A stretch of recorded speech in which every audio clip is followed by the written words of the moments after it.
Honorable the Speaker.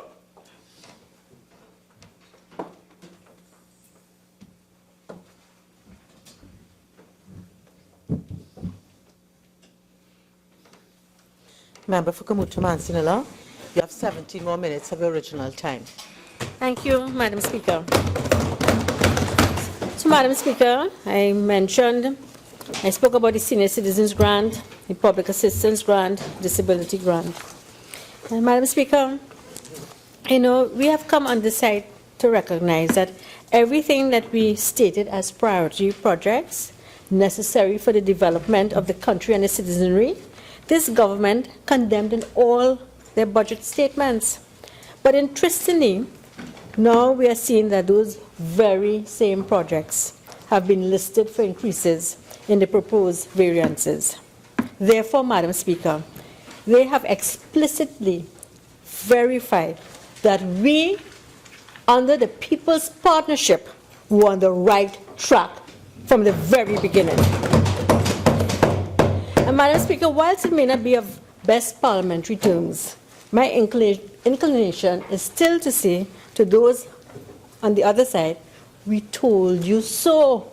We told you that. But anyway, Madam Speaker, you see, the government led by the Minister of Finance attempted to prove to the nation that they were able to reduce expenditure by cutting and slashing everything. But now, Madam Speaker, they have brought it back again, all those things that they have slashed, as though we, the parliamentarians and the citizenry outside, would not recognize that are the very same projects and programs that this government decried mere months ago are being reintroduced, and probably under another name, and I will show you how, Madam Speaker. We continue to the contract employment and short-term employment. Madam Speaker, sub-items 16 and 22, contract employment and short-term employment, raise serious red flags. In the earlier debates, and in this same schedule, the absence of incumbents in these posts and savings on short-term personnel was cited as a reason for savings. Yet now, we see a combined $8.4 million allocation. And Madam Speaker, I remember asking in this August House, the government, with the reduction of allocation to staffing, how was the ministry going to function?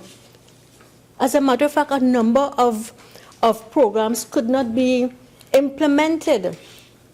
Field visits could not be conducted as a result of the short staff.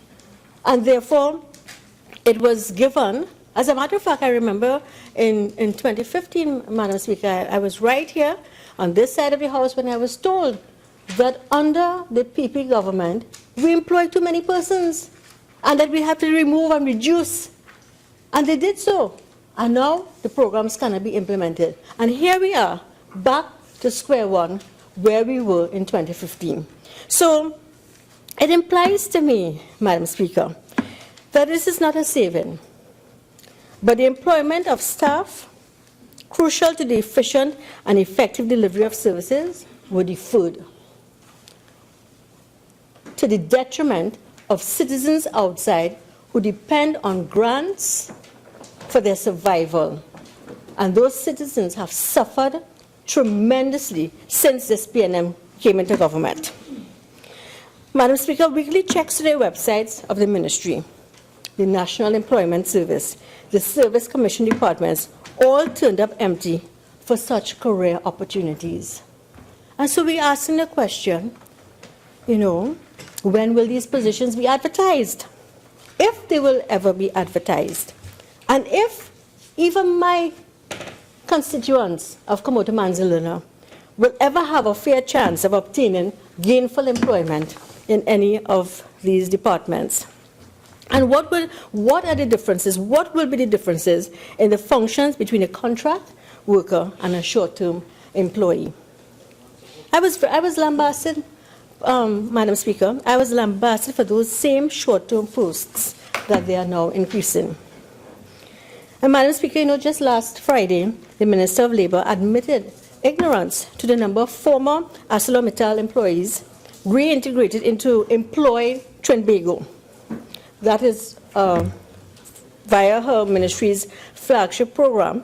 Yet, we are to believe that they care for those persons being retrenched, or for the 200 that we heard will be receiving visa packages from RBC. Madam Speaker, we the people, we ask on behalf of our constituents.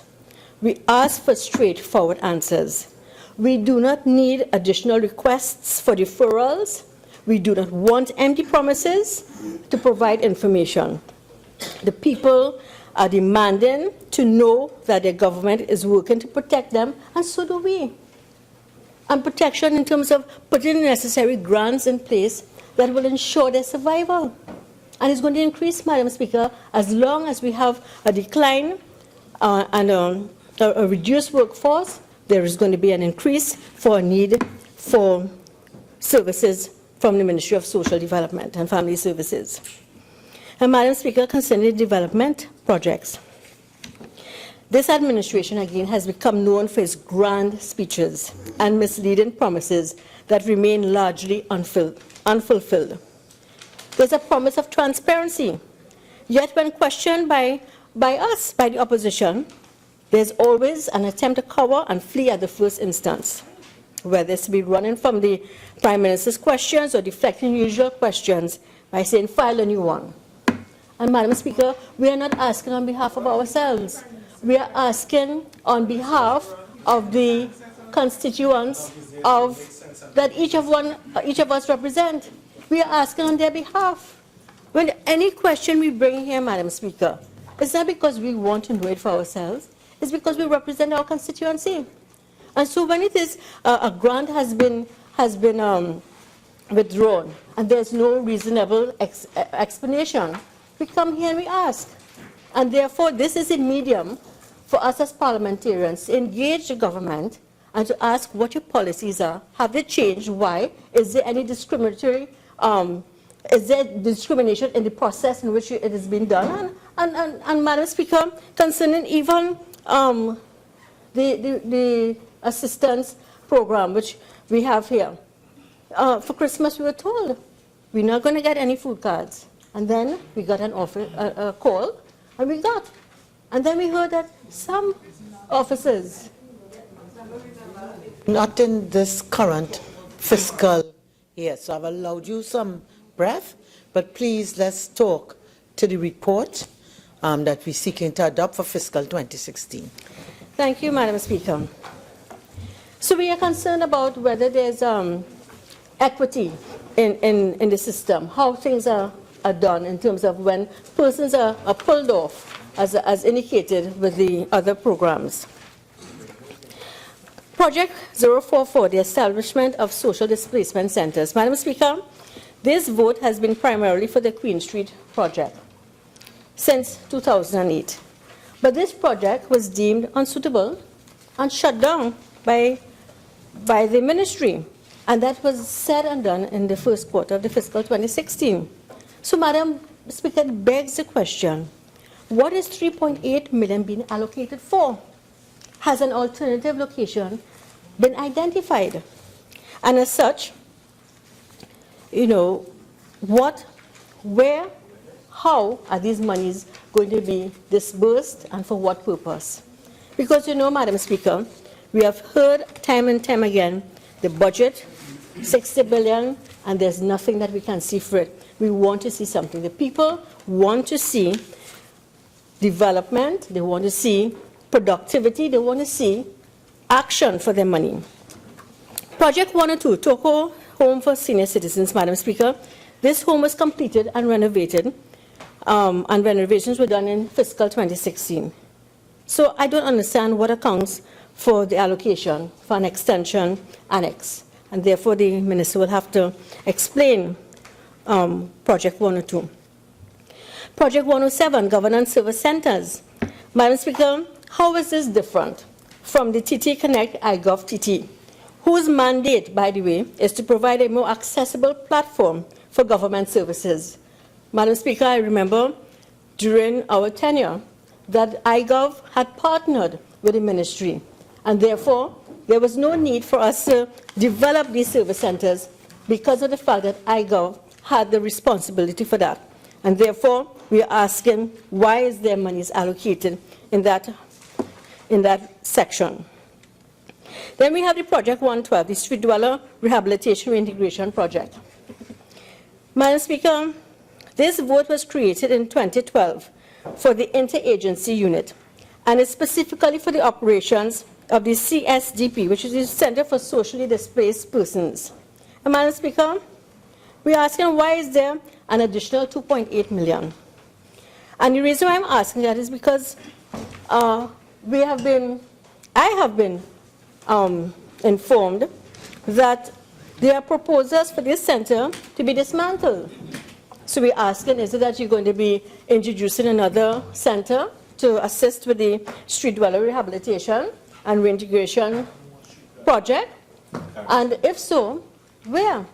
How soon it will be started? Is it going to be transitional? And so all these questions are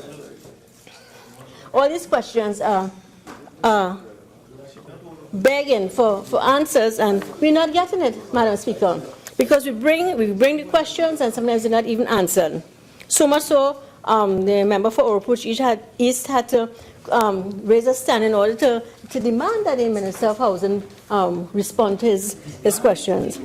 And so project 037, Ministry of the People, establishment of unit. Madam Speaker, I would like the line minister, when she contributes to this August House, to help us to understand what is this unit being established for, what will it accomplish. Because, as I'm aware, several units have been shut down and merged as a result due to limited funding and streamlining mandates. So therefore, why is this unit being established and for what purpose? Madam Speaker, in concluding, we have looked very closely examining these estimates and the subsequent proposed variations, and they reveal that everything that this administration boasted about, they had actually cut down on. Everything that they claimed they were spending unnecessarily on everything they initially cut in October has been increased to almost the same value that it has been cut, both recurrent and development expenditure. And Madam Speaker, after all those days and nights, poring over all these estimates in October 2016 in the same chamber, my constituents and the population by extension of Trinidad and Tobago are inclined to believe, and I've been told so, that there's a grand and exaggerated attempt to mislead the population.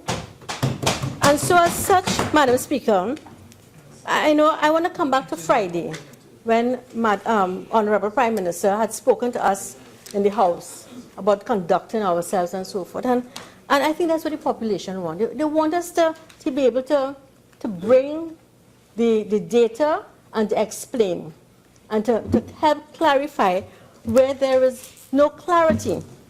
And to think that these figures were deliberately slashed and these figures cut for the sake of the October's budget, only to come back now and raise the very same figures to exactly what it was before,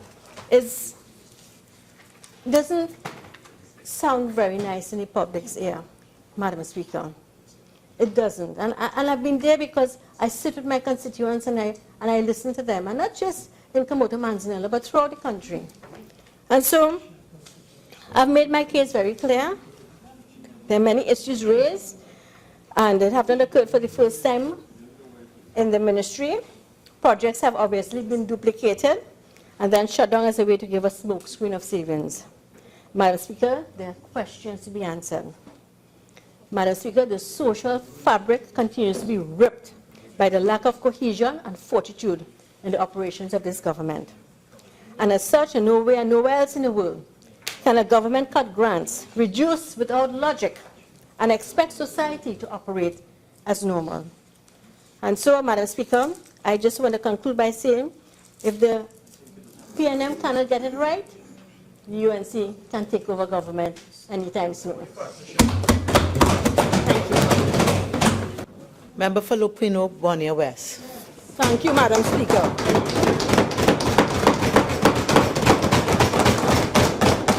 Will talk sense. Madam Speaker, I thank you for the opportunity to present this afternoon on the appropriation bill. And my main activity here today would be to indicate why the Ministry of Social Development and Family Services would have found it necessary to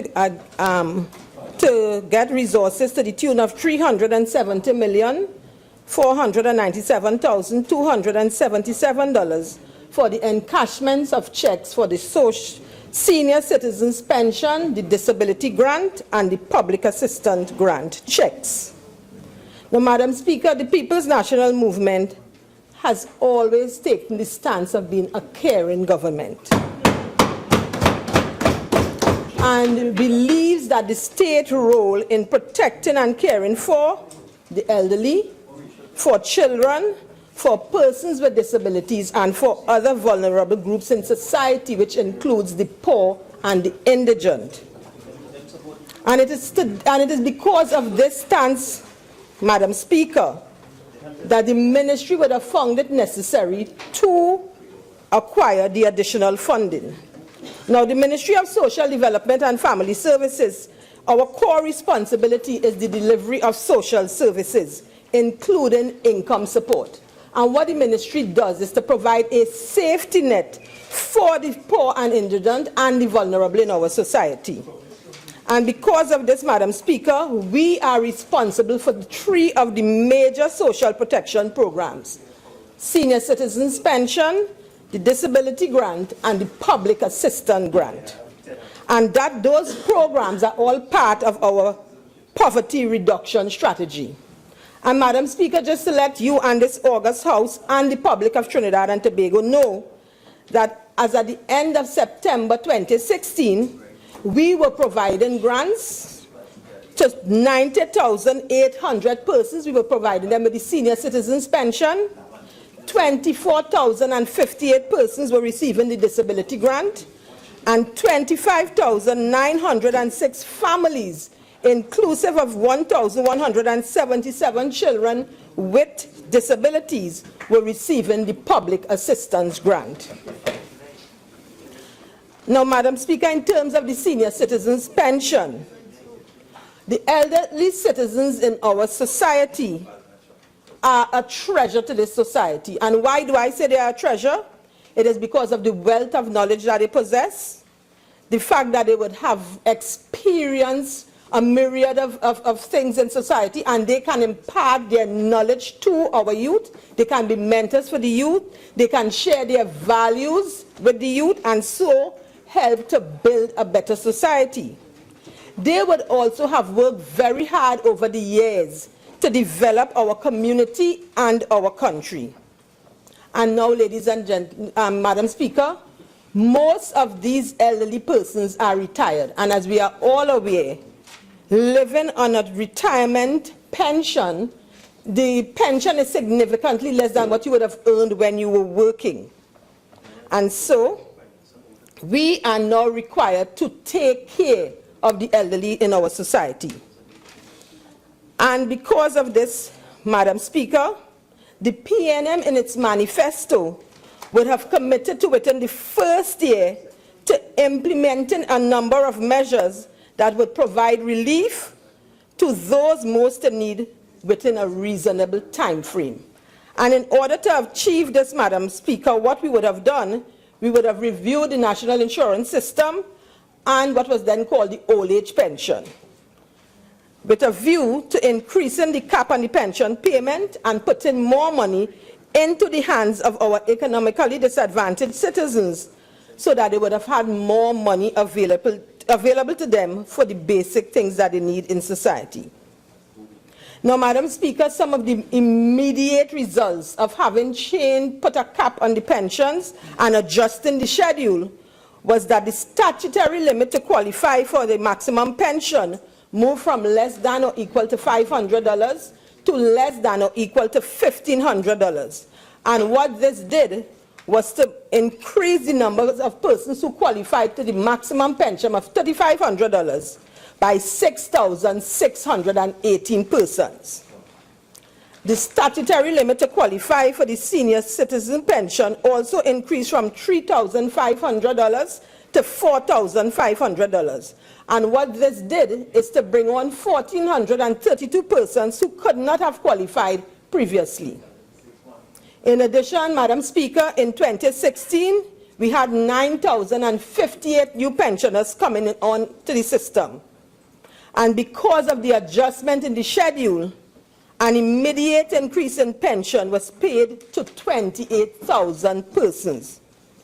Madam Speaker, what this would have meant is that there would have been a substantial increase in our senior citizens' pension bill. And Madam Speaker, that is the primary reason for us having to come and having to go to the Minister of Finance and the Cabinet to request additional funding in the sum of $497,277. Now, Madam Speaker, as a responsible government and a responsible ministry, we would have budgeted for 13 months. So initially, we would have budgeted with the expectation that funds would have been available to pay these benefits in October, because we pay our benefits on the 1st of the month. But again, as I indicated before, because of these increases and the additional persons coming onto the system, as at August, we would have recognized that there was going to be a shortfall in revenue. During September, we were able to make up the shortfall by the transfer of sums under the ministry's head. But that could not have been realized for October, so we would have approached Cabinet and the Minister of Finance, and we would have had an advance of the $370,497,277. Now, Madam Speaker, the member on the other side would have asked the question when we were before the committee about persons not being paid their pensions. And I would have indicated that for the 15 months that the PNM would have been in power, all of those benefits were paid on time and to the persons eligible for those payments. Get confused by the good savings. I sat here this afternoon, and again, the member for Cumuto Manzanilla would have indicated that 7,000 senior citizens would not have received pension due to the suppression of figures. Madam Speaker, I don't know what figure she would have been looking at.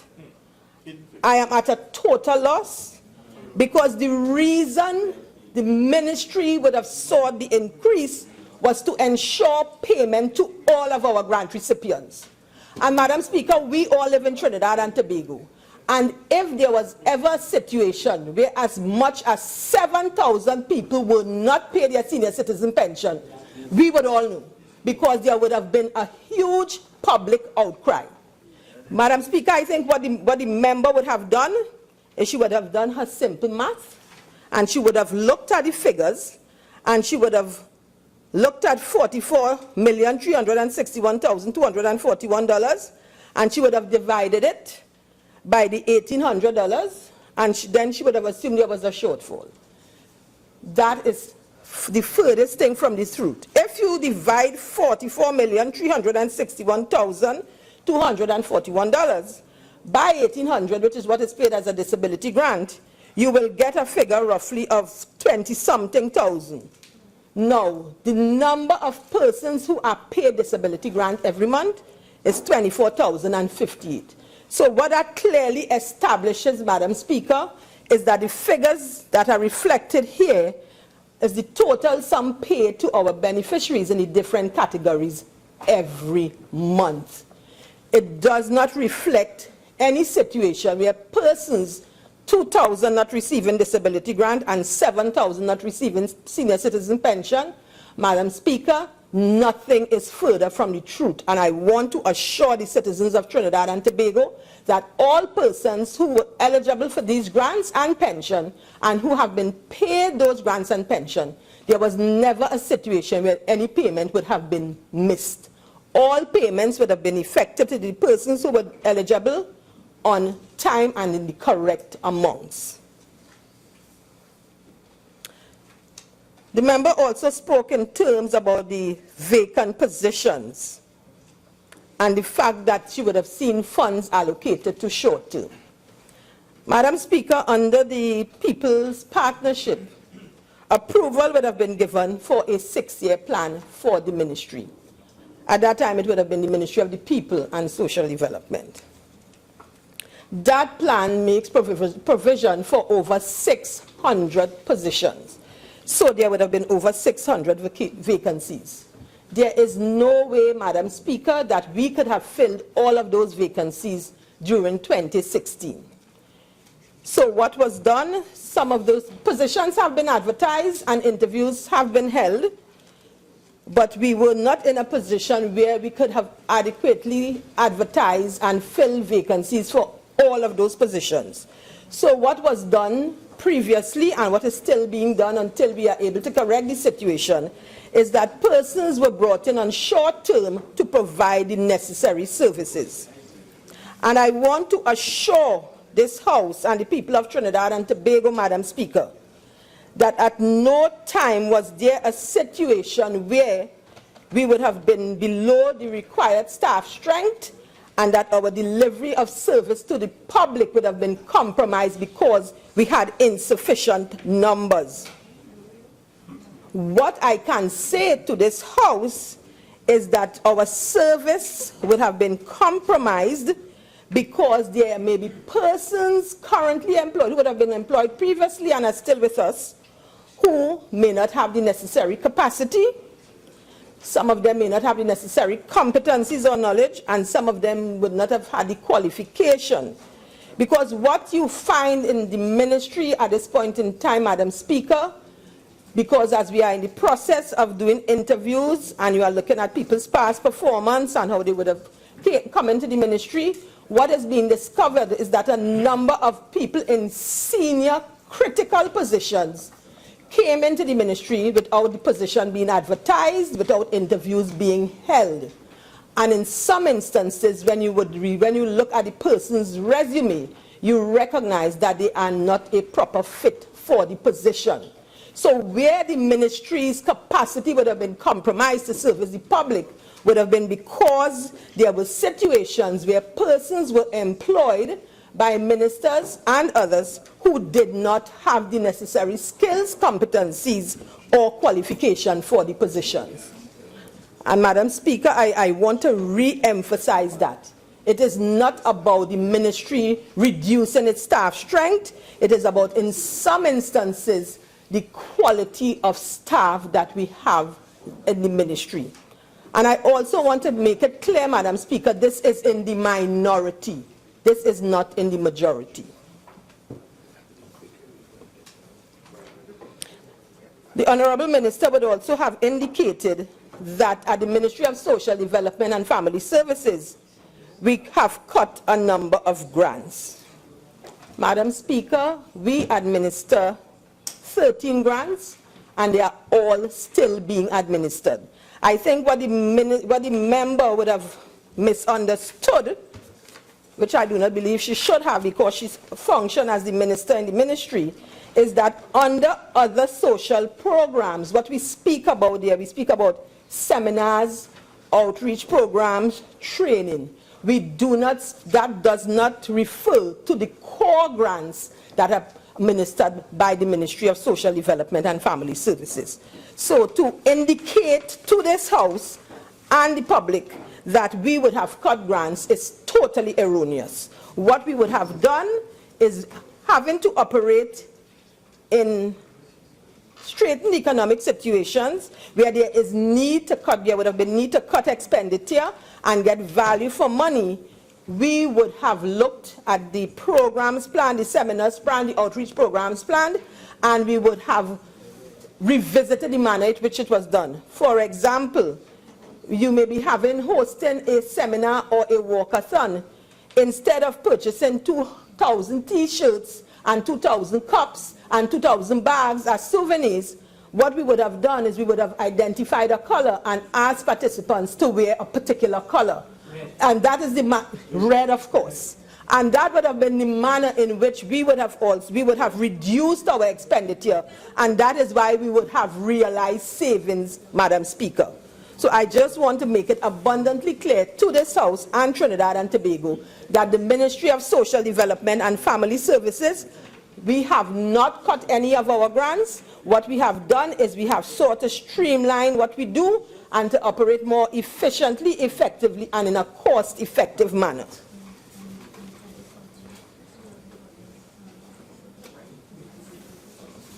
Reference was also, the honourable member would also have made reference to the fact that worksheets could not have been provided, and there was concern that persons who were due an arrears would not get it because this would have happened. Madam Speaker, this particular expenditure under salaries and COLA refers to those persons who are employed with the Ministry of Gender, which was transferred under the Office of the Prime Minister. Now, because the budget would have been approved prior to this transfer, the head remained with the Ministry of Social and Development and Family Services for some time. And when we were trying to regularize this, they were not in a position to provide the necessary details at the point in time, and so the cost would have been covered otherwise. So it is not a matter of these persons would not be able to be paid when the time comes, but it's just a matter of at the point in time when we're looking at streamlining and regularizing the accounts, this is what was done.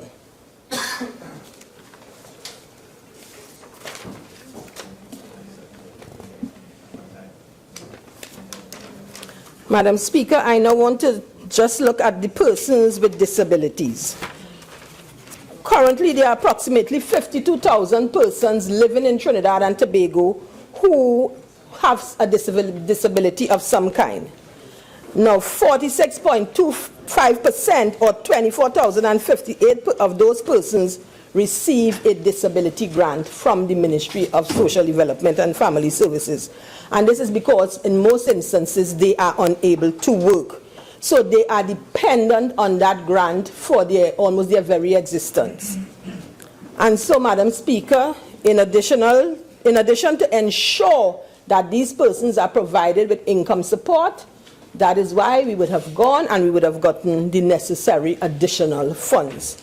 And I think it is very important for us in this House to understand that this Ministry of Social Development and Family Services and this government takes its responsibilities, particularly to our poor and vulnerable persons in society, very seriously. So there is no way, Madam Speaker, that we would have taken any actions that would have jeopardized the payment of pensions and grants to these persons. As a matter of fact, Madam Speaker, because we recognize that we have a lot of things to do to support and assist these persons, we have over the 2016 period paid $35.5 million in subventions to NGOs, CBOs, FBOs, and statutory bodies that provide services to persons with disabilities. And I'm saying all of this, Madam Speaker, to elaborate and to stress the point that this government will ensure that we take care of the poor and vulnerable in our society. And the third area that would have caused us to seek additional funding, Madam Speaker, was the public assistance grant.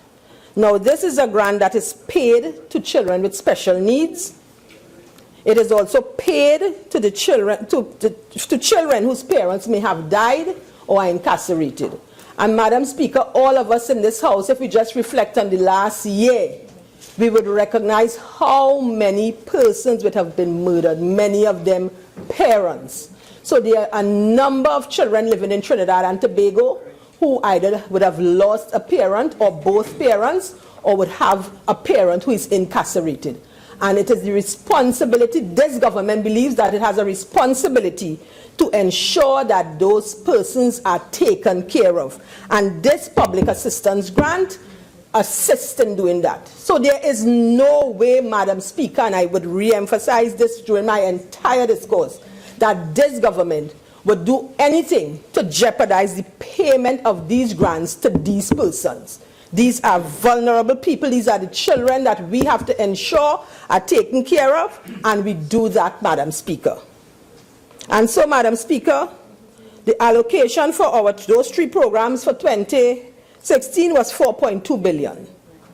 And because as at August we would have recognized that we would have already spent 4.1 billion, and that we needed to have the additional $370 million, we would have approached Cabinet and the Minister of Finance for additional funding, which was provided. Madam Speaker, I now want to take the opportunity, just before I close, to deal with some comments of the Honorable Speaker for Cumuto Manzanilla, where she would have spoken in terms of the development programs.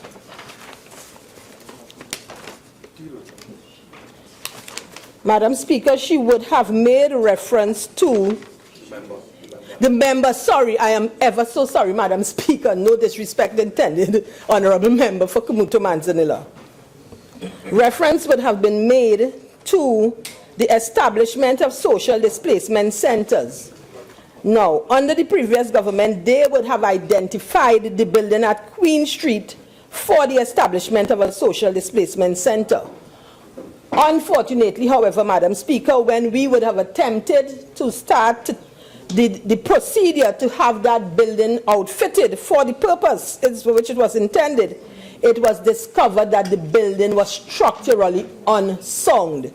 In those circumstances, Madam Speaker, the government's funds could not have been spent to continue with that project, and so the project was discontinued.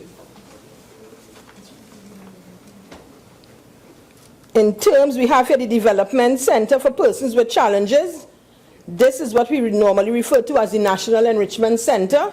And Madam Speaker, as I would have said in this House time and again, while this is a priority project for us because it is supposed to assist the persons with disabilities in our society, we have not been able to complete that project and operationalize it because when this project was embarked on first to begin, it was not built to design, in addition to which the statutory approvals required have not been secured. The building is supposed to be built for persons with disabilities, but there is an elevator that cannot accommodate a wheelchair. And there were a myriad of problems with that building, Madam Speaker, and that is why that project has not been completed. So it has nothing to do with the lack of management skills of the members on this side. It simply has to do that the previous administration, who would have been the ones who would have embarked on this project, did not take the necessary action that needed to be taken. They did not ensure that there was a project manager and that the project was a project that could have been brought to fruition easily. Comments were also made in terms of the Street Dwellers Rehabilitation and Reintegration Project. Now, this is the project at Riverside Plaza, and it is the only building in Port-au-Spain where our socially displaced can be housed, where they can be assessed, and where rehabilitation can take place.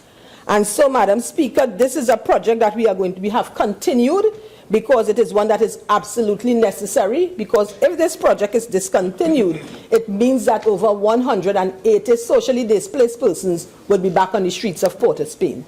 So while there is a savings reflected here of $2.8 million, it is simply because the major part of the project is taking place currently in 2017 and would not have been completed in 2016. So it is not that the project is going to be abandoned. It is simply that at the point in time, at the end of 2016, we would have gotten to the point where we would have had the designs done for the redoing of the electrical and the refurbishment of that building. Madam Speaker, some of the other projects identified here are projects that would have been in keeping with the People's Partnership policy position that are not in line with the People's National Movement's policies and position, and that is why they would have been placed on hold or discontinued. It has nothing to do with the inability of the persons on this side to manage these projects.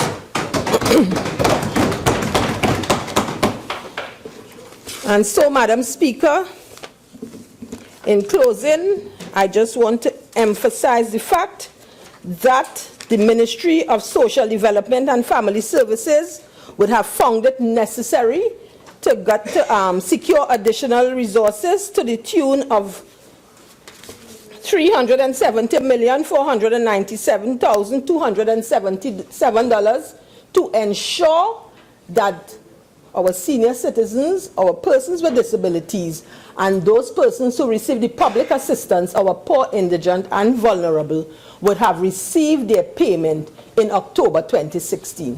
Thank you, Madam Speaker. Member for Caroni East. Thank you, Madam Speaker. I rise to make a short intervention on this variation and appropriation note for fiscal 2016. And I'll go straight to the presentation from the Minister of Finance and seek some clarification and answers in relation to some of the numeric values that he gave and some of the figures he quoted. And I want to re-emphasize the point that my colleague made, that he gave a lot of fiscal information in a number of areas that are wide. And if we were privileged to have that information before, possibly last Friday, we might have been able to make some more contribution on the areas which he mentioned. But if we are to focus now, so it's a bit sad that we hadn't been privileged to get that information, so we can comment on them as we were here now, and we might not get another opportunity to do so. And the other point is that this comes in conjunction with a finance bill, and the members on that side, the Minister of Finance, had the opportunity to bring both bills together, the note and the bill, together under special standing orders, and he didn't do so. And that shows some degree of incompetence and incapacity in terms of the governance aspect on the other side. And this is what the general population is seeing far and wide, that this aspect of their governance seems to be very pervasive, inability and incapacity to do the things that are required for proper governance.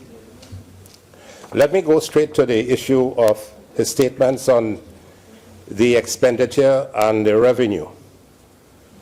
And to correlate that with figures that are given from the draft estimates for Trinidad and Tobago for financial year with the estimates for 2016 and the revised estimates for 2016, according to the yellow or brown books that we were given at the beginning of this fiscal year in the finance bill of 2016 for 2016-2017.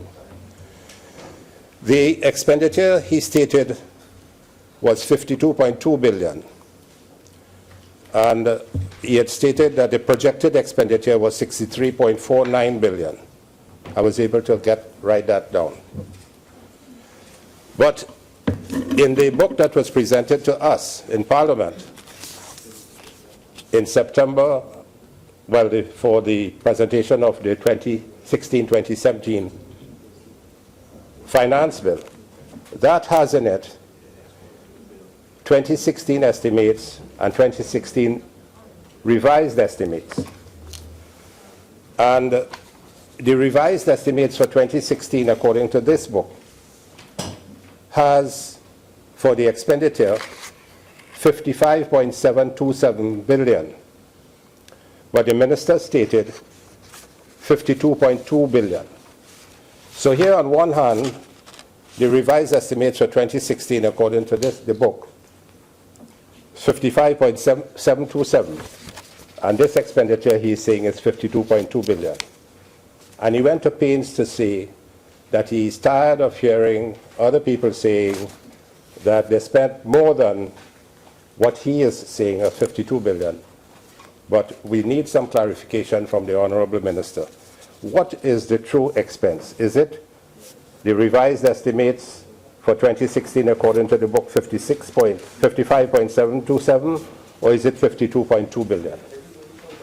And if it is 52.2 billion, does that include the total capital of 3.162 billion? So what is the information, the correct information for us to appreciate as a population based on what the Minister of Finance is giving? Is it 52.2 billion that is the expenditure, or 55.727 billion? So that's the first question, Madam Speaker, based on this. Then he speaks about revenue. The revenue, he said, was estimated for 2016 to be 60 billion. I copied this down. The estimate, then they revised the estimate again, and the estimated revenue was supposed to be 44.94 billion. But he actually collected, the Ministry of Finance collected 44.75 billion. Now,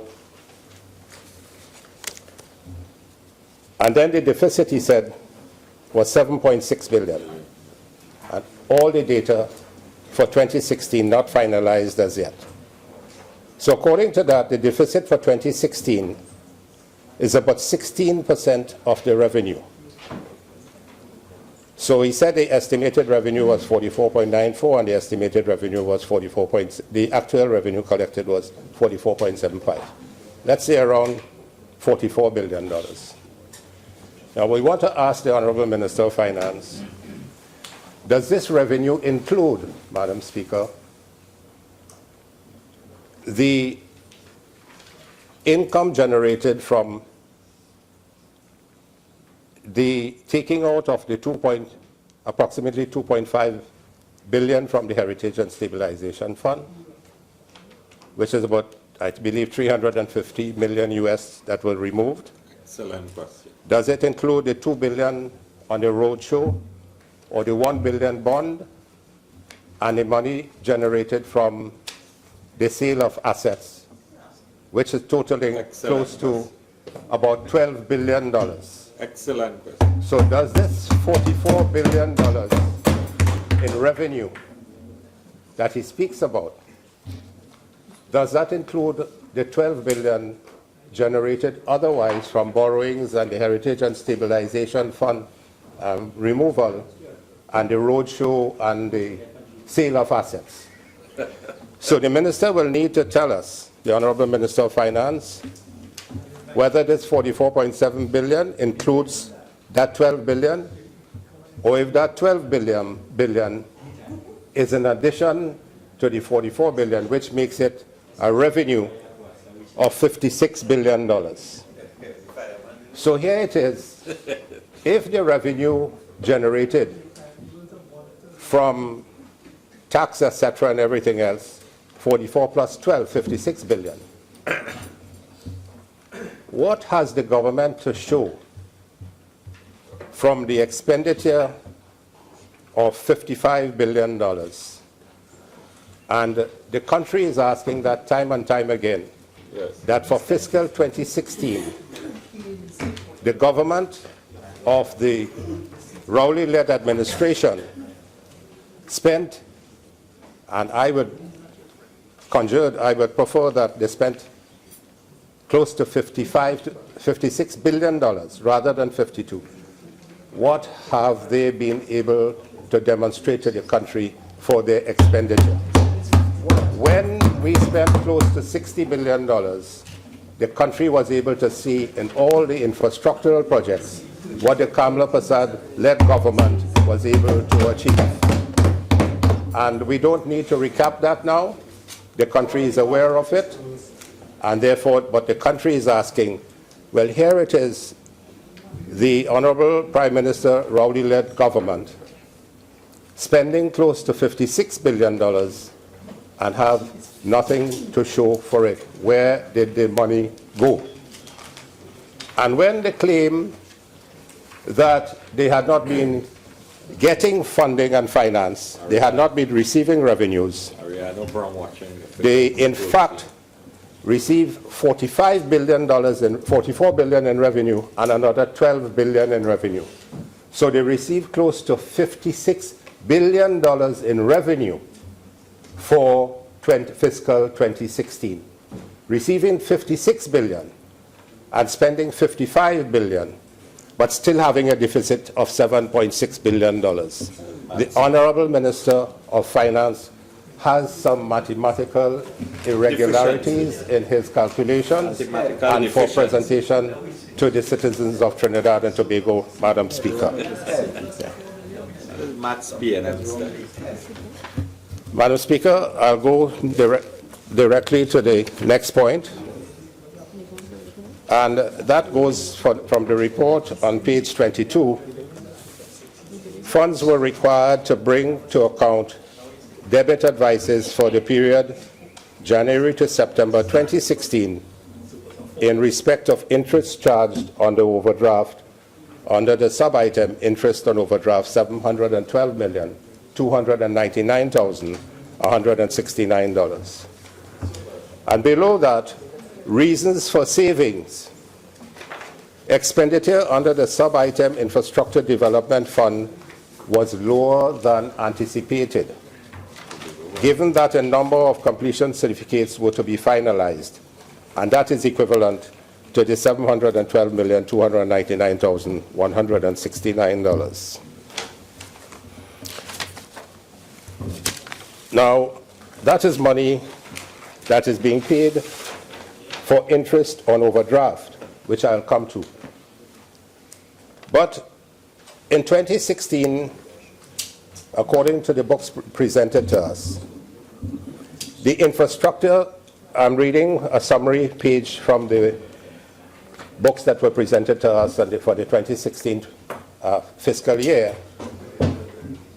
2016 fiscal year. The estimate for 2016, Part A consolidated fund was $3.467 billion, and Part B infrastructure development fund $3.532 billion. So the estimates for the development program were presented in two parts: IDF $3.5 billion and consolidated fund $3.467 billion, coming up to almost $7 billion. Madam Speaker, the revised estimate for the Infrastructure Development Fund, having given an estimate for 2016 was 3.5, the revised estimate for expenditure was 1.546 billion, meaning they had 3.5 billion for expenditure on Infrastructure Development Fund, but spent only $1.5 billion. So $2 billion of the IDF money was not spent, whether deliberately or incompetence or incapacity or inability to bring about All of the above. all of the above, All of to the bring about what is needed to kickstart the development of the country for the 2016 fiscal year. And this country, for the fiscal year. But this country waited and waited and waited and continued to inspire. They haven't even exhaled yet. They're still waiting for development to start. You had $3.5 billion for 2016 for Infrastructure Development Fund. You said you spent $1.5 billion from the book. Where was that spent? Tell us and show us where you spent that $1.5 billion of the Infrastructure Development Fund. We cannot see any infrastructure across this country. Where has it gone? And therefore, you did not have the ability to utilize the others because of the incompetence of the government to start any project for 2016. And here it is, you spent 1.5 out of the 3.5. You still had $2 billion left to utilize to kickstart the economy or to move the economy forward, but you failed to do so. Why? The question is, Madam Speaker, why has this government continued to suffer the people of Trinidad and Tobago by not creating more employment, having the ability to move infrastructure forward, but lacking the competence and the capability of doing so? For a year, people have suffered. And I will come to the issue of the allocations under the various ministries for this infrastructure development fund expenditure. So, $1.5 billion spent, nothing to show for it.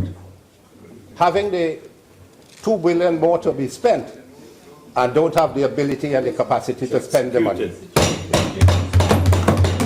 So this demonstrates convincingly to the national population that this Rowley-led government is an incompetent government, very incompetent. They don't seem to know where to go, they don't know where to start, and they're all floundering in the middle They don't know where to finish. of nowhere, the middle of nowhere. So 16 months now have passed, and the country sees nothing. And yet these figures cannot be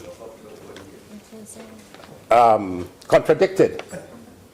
They are here in writing, and these are the straight facts. Black and white, man. It is in black and white. Can't erase it at all, So unless they reprint. expenditure under the Infrastructure Development Fund is an admission. It's an admission by the Minister of Finance in the presentation of this report and note. It was lower than anticipated given that a number of completion certificates were to be finalized. 712 million in completion certificates not finalized after 12 months. People worked. And just for an example, we had a response to a written question on the PURE program for 2016. And the written response showed that there were a number of contractors who did work for the government, for the people under this government. And at the end of it, not 1 cent was paid to the PURE contractors. Not 1 cent. And the answer is there for us, in black and white as well. Cannot be contradicted. So they ask people to do work. They have the funding to pay the people. And by their own admission, it was lower than anticipated that given a number of completion certificates were not finalized. What gross incompetence. Again, you can't, after 12 months, you cannot finalize 16. We were asking about the question for the PURE program in 2016. So after 12 months, you can't complete certificates, and you have the Minister of Everything having audits upon audits, could come up with nothing. Yes. Because the audits showed that there was transparency and accountability by the Kamla Prasad regime. And there is nothing they can find. But it is because of spite and vindictiveness and malice that they are suffering the contractors across the country. Do you know, Honorable Minister of Finance and members on the other side, how much pain and anguish you have caused to people in this country who have utilized their own money to do construction work? They have taken from their pocket their bank accounts, and you all have targeted them and saying we're not paying them. Yes. And that is spite and vindictiveness and malice. And you are guilty of that as a government. Full of incompetence, full of spite, full of malice, and full of vindictiveness. What type of government is this? Do you want this country to prosper? DNA of the PNF. Please relate what you're saying to the motion before us, please. Thank you. DNA of the PN.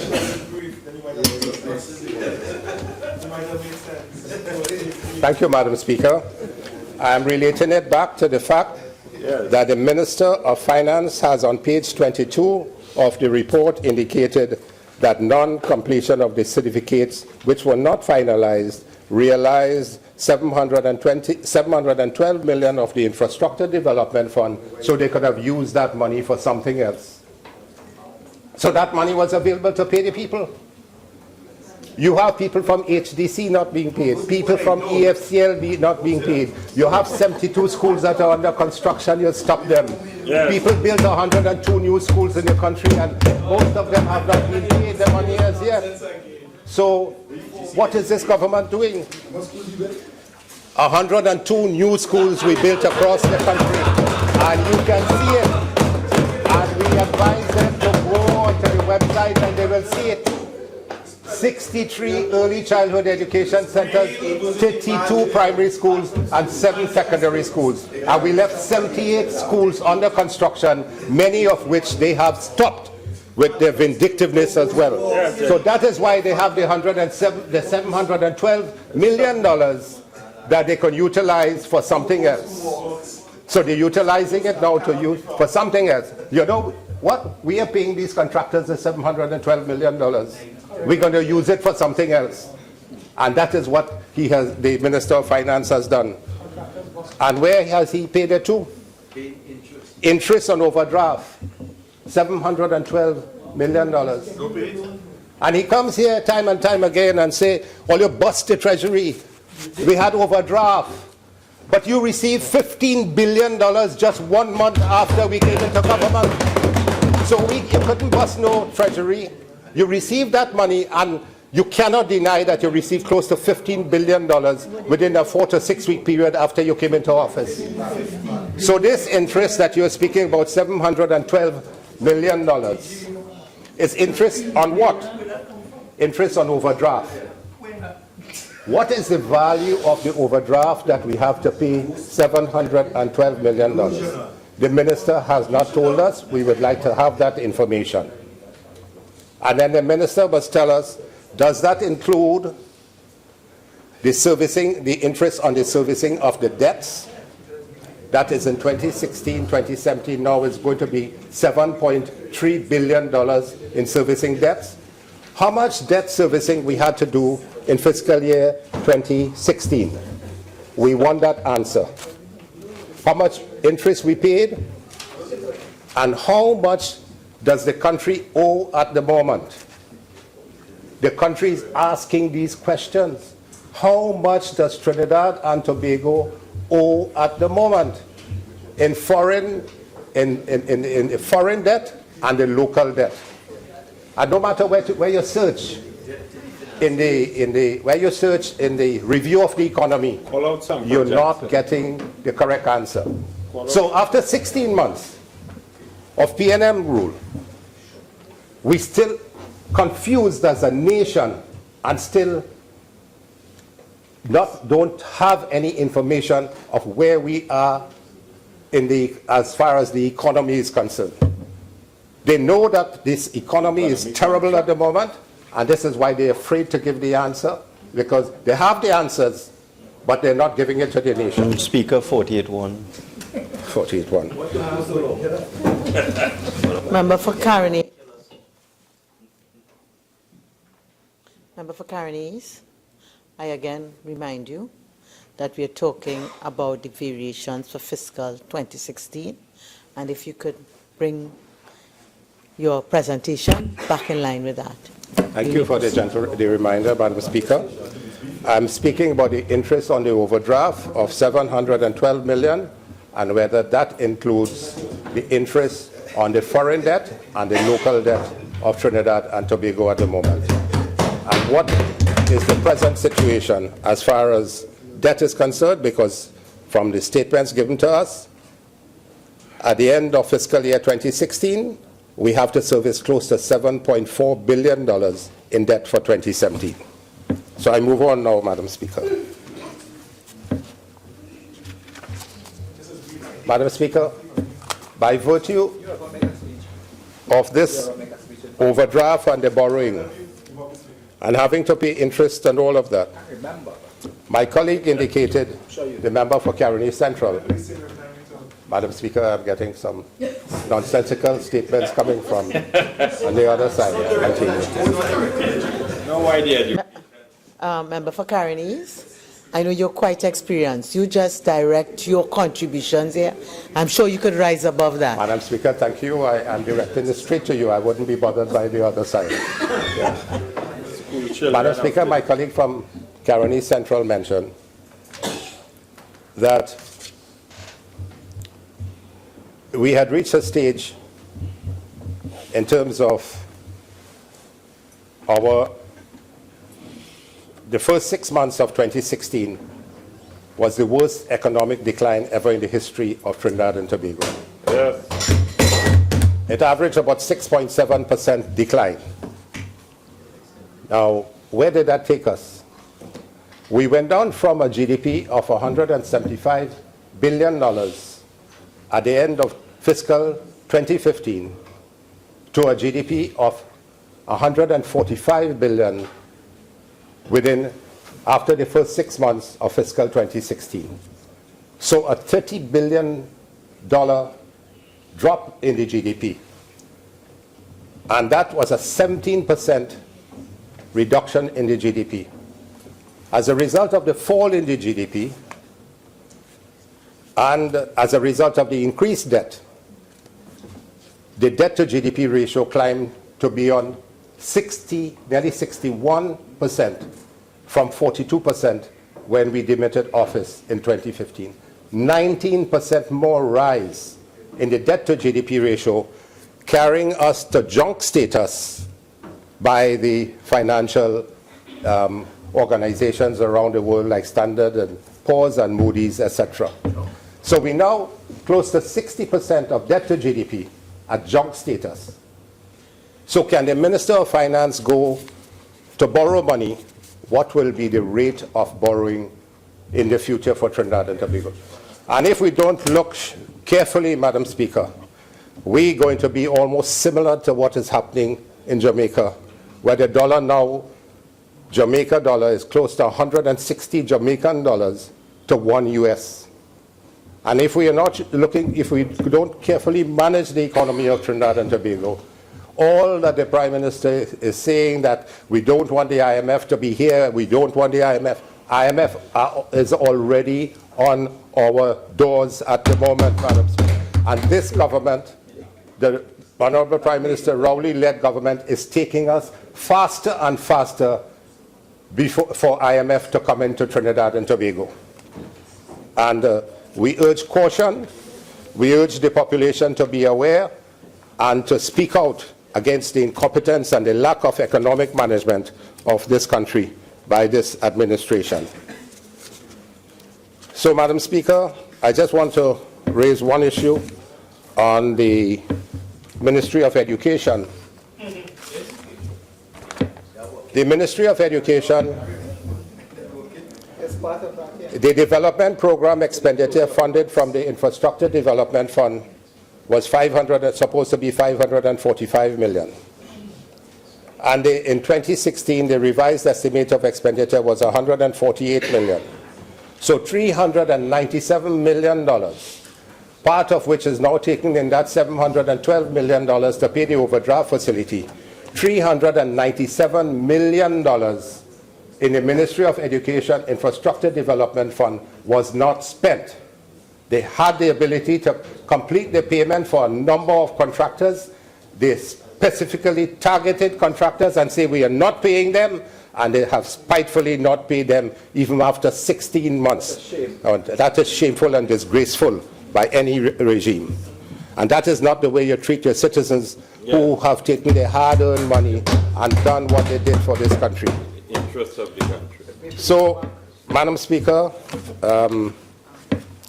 these were some of the points that I wanted to raise, and therefore we await some of the answers from the Honourable Minister of Finance in his winding up, and then at the end of the evening I'm sure we will have the unrevised notes of his presentation, but we would not have the ability to comment on the other aspects, which we were not able to take the notes as fast as possible, as fast as he spoke about it.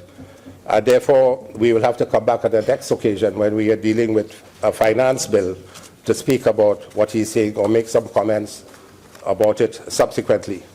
So at the end of this, Madam Speaker, this variation and appropriation for fiscal 2016, it clearly demonstrates in unambiguous fashion that this government has lacked the ability and the competence to deal with the economy of Trinidad and Tobago.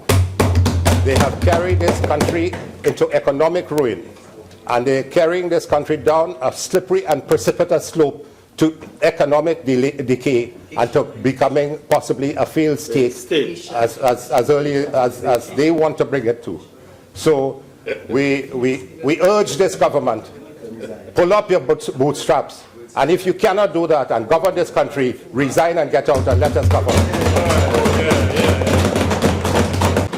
Member for the Martin notice.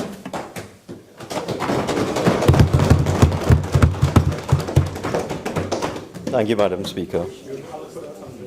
Madam Speaker, it is really necessary, having listened to the member for Caroni East,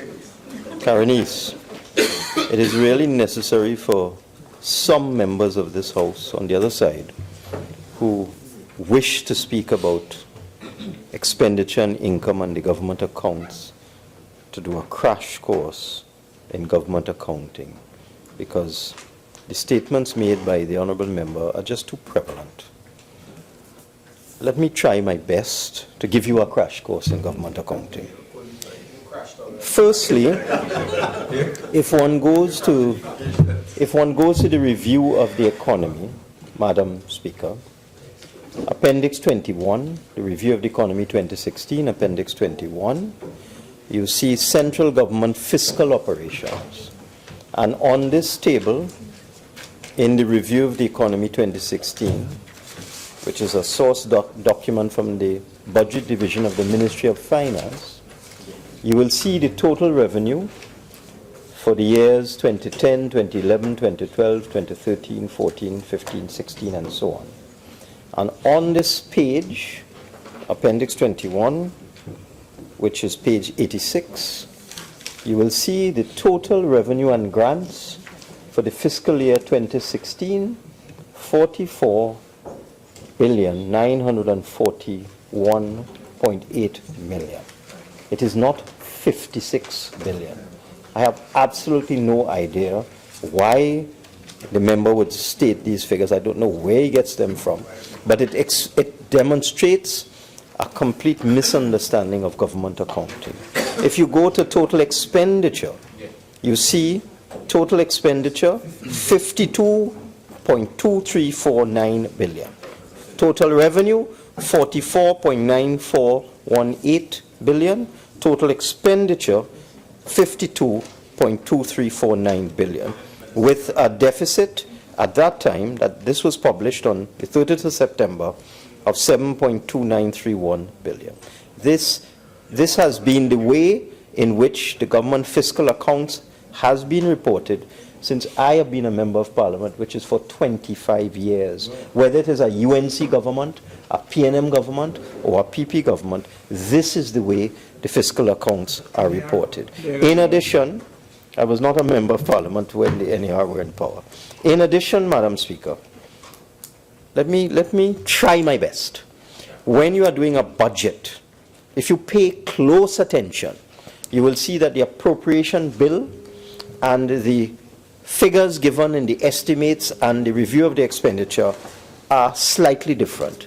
The reason being that you don't include in the appropriation capital repayments and sinking fund payments. That is just not done. It is not part of the appropriation. So that, because those are charges on the consolidated fund, and therefore you don't appropriate them. So that if you look at the estimates of expenditure, recurrent expenditure that is, you will see total recurrent expenditure, which is on page Roman 9, of the estimates of expenditure for the fiscal year 2016 to 2017, which goes backwards to give you the 2015 actual, 2016 revised, and so on. The recurrent expenditure for 2016, $49.2 billion. And then, Madam Speaker, the other thing the member needs to understand is that the Infrastructure Development Fund is counted within the estimates of recurrent expenditure as part of the appropriation for the Ministry of Finance. So that when you are looking at expenditure on the development program, you have to simply add the appropriation for the consolidated fund. And if you go to the estimates of the development program for the financial year 2017, which gives you the 2016 figure, you will see the revised estimate on the development program for the consolidated fund was $3.162 billion. You add that to the $49 billion in recurrent expenditure, exclusive of capital repayments and sinking fund, and you get the $52.2 billion as the expenditure for fiscal 2016. This is the way this Parliament and this government has done public accounting since 1962. You don't add capital repayments and sinking fund contributions to your appropriation. And the Infrastructure Development Fund is part of recurrent, so you can't add it to the capital and then add it onto the recurrent to get the total expenditure. Further, Madam Speaker, I heard some questions coming from the Honourable Member, and really, you nearly don't need to go and do a crash course, because the Heritage and Stabilization Fund contains surpluses that have already been appropriated. The only way money can go into the Heritage and Stabilization Fund, it is part of a past appropriation. And therefore, when you utilize money from the Heritage and Stabilization Fund, that goes to an area which in government accounting is called below the line. You have a below the line accounting and above the line accounting. Your financing element of your budget, which is your deficit, because you have revenue and then you have financing to give you a total expenditure. The financing element is your deficit, and that is below the accounting line.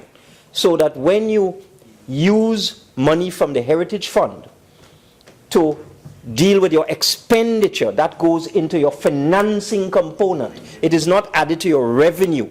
So when you take money out of the Heritage Fund, you can't count it as revenue, because it is already revenue that was already earned in a previous year and has been appropriated. So you can't, that's a mistake that the Honourable Member keeps making, that he takes financing items. For example, the US $1 billion that we borrowed, that is a financing item. A loan is not revenue.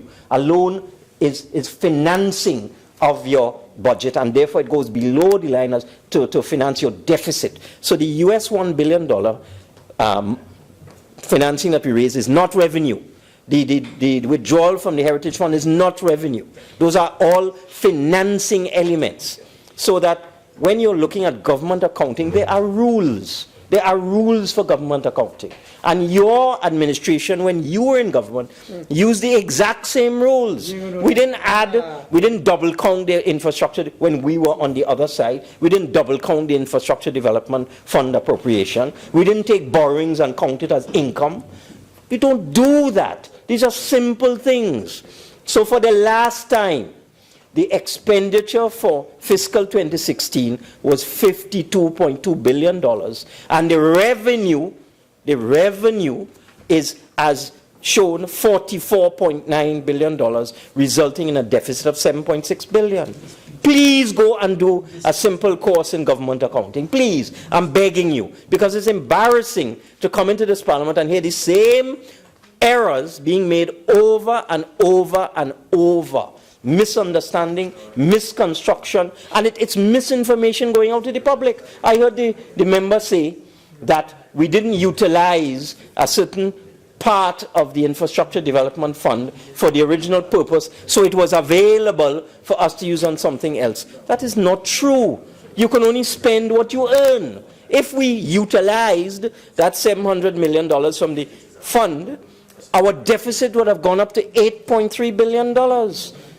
We can't just take money that's on paper and spend it. It's the same thing with the overdraft at the central bank. If you are up to your overdraft limit, it doesn't matter what is going on, you can't spend it. You're not allowed to spend money that you do not have. So if in the original appropriation, a particular sum was appropriated for capital program or for infrastructure development fund spending, and you don't earn the income that allow you to expend that money, then you can't spend it. The money does not exist. Just because you see it on a piece of paper, if you don't earn it, you can't spend it. So there was no $700 million in the infrastructure development fund that was available because it wasn't spent on projects where there were no completion certificates to be spent elsewhere. The money did not exist. You have to earn the money first. And that's why I was shocked to hear the honourable member say that from his calculations, the revenue in fiscal 2016 was $56 billion and the expenditure was $55. So we had a surplus of $1 billion. So that all of the international agencies that come and evaluate Trinidad and Tobago, they had to be wrong. The IMF is wrong, the Moody's is wrong, Standard & Poor's is wrong, all the economists at the University of the West Indies, all of them wrong too, because according to the honourable member, we had a surplus of $1 billion in 2016, according to the honourable member.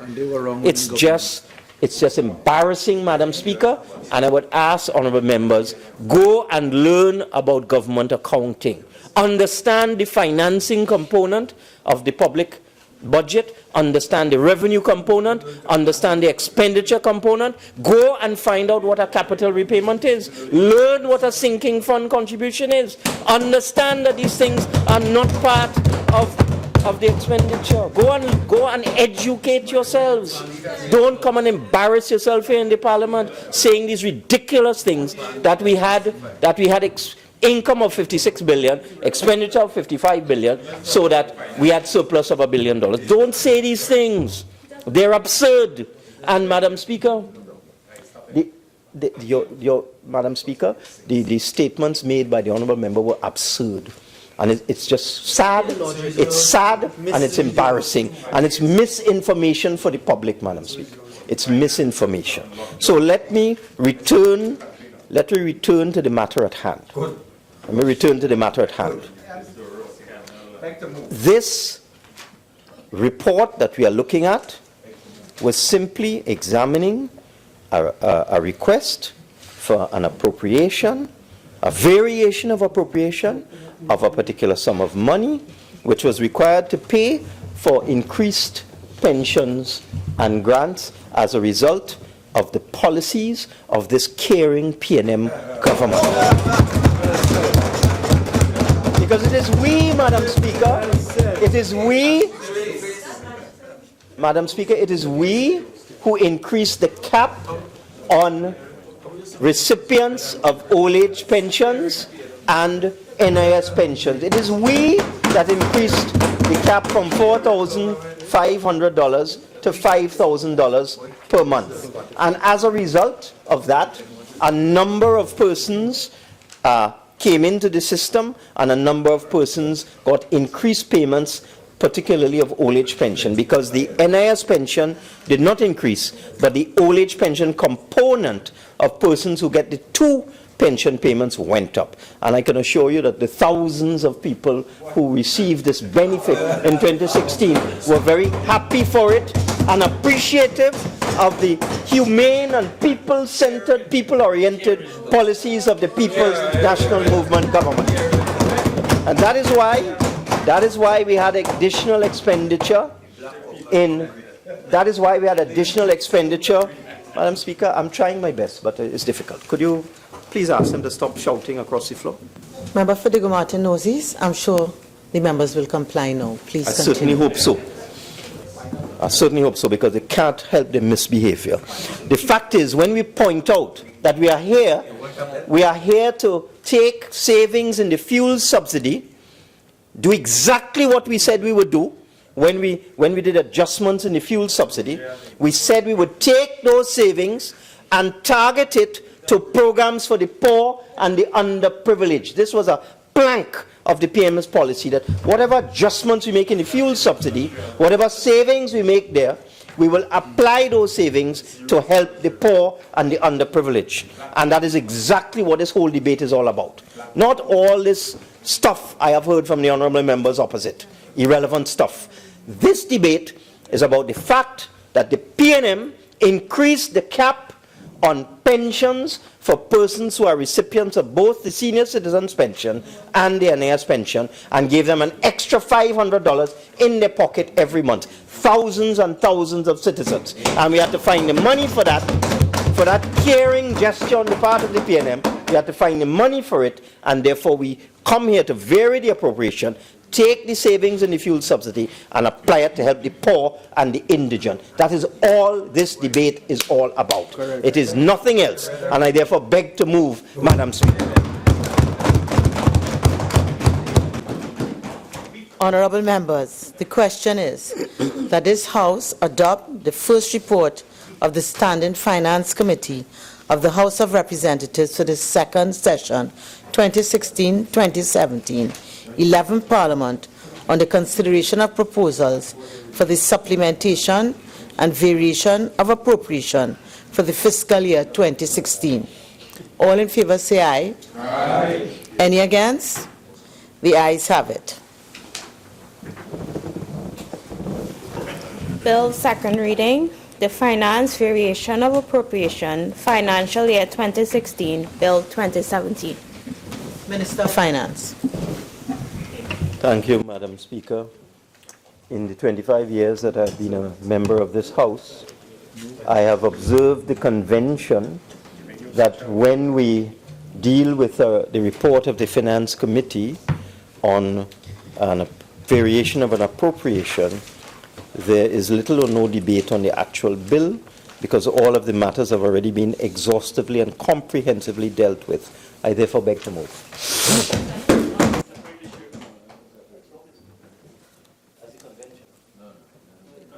Honourable members. Member for Oropouche East. She has to read the bill. I think I have to put the question. Yes.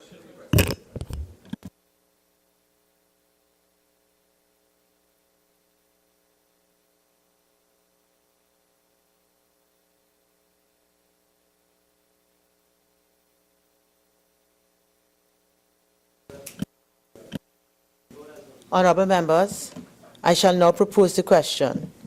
The question is that a bill entitled An Act to Vary the Appropriation of the Sum, the issue of which was authorized by the Appropriation Financial Year 2016 Act 2015 and varied by the Finance Variation of Appropriation Financial Year 2016 Act 2016 be now read a second time. Member for Oropouche East. Thank you very much, Madam Speaker, for the opportunity to contribute to a bill piloted by the goodly Minister of Finance, the Finance Variation of Appropriation Financial Year 2016 Bill 2017. Madam Speaker, having heard the comprehensive introduction of the bill from the Minister, I want to assure you I will not be equally brief, but to raise some important issues on the bill. Because, Madam Speaker, I begin by saying that this is probably the height of incompetence by the government of Trinidad and Tobago. It is my recollection, and we have with us seasoned members like the members for Chaguanas West, Caroni East, Caroni Central, etc., where when matters like these come before the House, it is the government's role, not the opposition. The opposition is not here to manage the affairs of the government. That's right. It is the government that would likely to move a motion so that both matters can be debated together. That's right. Today, Madam Speaker, when my colleague from Caroni, and we can check the record, but when my colleague from Caroni Central was debating an earlier matter, and went to the bill, he was advised that that earlier debate was on a report. That's right. It had nothing to do with the bill. Madam Speaker, I want to debate the bill, and I have nothing to say of the report. The report never happened. I don't know absolutely nothing about this report. I am here to debate a bill that is in my hand. Regrettably, the Minister of Finance said nothing about this bill in my hand. So I am left to ask questions about this document that has been served to me, because it has nothing to do with a report. Because when earlier there was an opportunity for the government to act in an efficient and competent way, they chose not to. They chose not to. And when my colleague raised the matter of the bill, he was advised, I believe quite rightly, that you could not reflect on the bill when you're debating the report. But here we are with the bill. So, unknown to me, I am now here to raise serious questions about a bill. Bring the figures into play. And I will read from the bill that we are debating. And it is their incompetence that has the Parliament here at this hour in this motion. So the bill says, and I am reading clause, provision 3, the sums appropriated to the heads of expenditure specified in the first column of Part 1 of the schedule to this Act by the Appropriation Act 2016. Am I reading the wrong bill? Okay, thank you. 2016 is increased by the amount specified in the second column of that part. So I looked at my schedule. I see Ministry of Public Administration and Communications. I see a sum there, $120,781,446. And according to the provision I read above, this is incidentally a movement of some kind. It is increased. I have not a clue as to what the Minister of Finance is doing. I don't have a clue. And he chose not to explain in his introduction what he's doing here. So I will... this is a bill. We are not concerned with the report. This is a bill. We are not concerned with the report. So I can only take the opportunity to ask the Minister of Finance, and by extension, the Minister of Public Administration and Communications, what is this about? What's the bill about? What is the bill? Is it about ministries being fused together? So that you had a ministry, I think when they started the administration, they had a Ministry of Communication, and then they had a Ministry of Public Administration, if I'm not wrong. Somewhere along the line, the Minister of Housing was fired, and the gentleman from La Horquetta, Talparo, our very good friend, absorbed the Ministry of Communication, I believe. Or was it Public Administration? Oh, he absorbed Public Administration. My friend from San Fernando East, I think in that mix became Minister of Housing. And we cannot forget that because I see him every week now gallerying in front a UNC-built HDC house. And he's literally in the gallery. He's gallerying in the gallery. So, La Horquetta Talparo becomes Minister of Public Administration and Communications. I could only assume that this thing has something to do with that movement of the ministry and your expansion of communications. But what is government communications? What is government communications reduced to now? What is it reduced to? I seldom see my friend from La Horquetta Talparo at the post cab, assuming there is a post cab. I understand they have cancelled several, but the minister from La Horquetta Talparo is seldom there. I see often the minister from Port of Spain North, St. Anne's West, as the resident communicator. I do not blame the Prime Minister for that at all. But what is communications doing? The minister in his opening statement could not tell us. He just came here and dropped the bill on us and gone. What is the Ministry of Communication communicating what, where, and how? And is it that this movement here has to do with government propaganda, to which you are entitled to? Propaganda is today a bad word, but there was a time earlier in political history, the member for Naparima will recall, when propaganda was a correct word over the 60s and 70s. Parties and governments spoke of that. But is this to reintroduce propaganda? There was an ad in the newspaper I saw in the build-up to an election.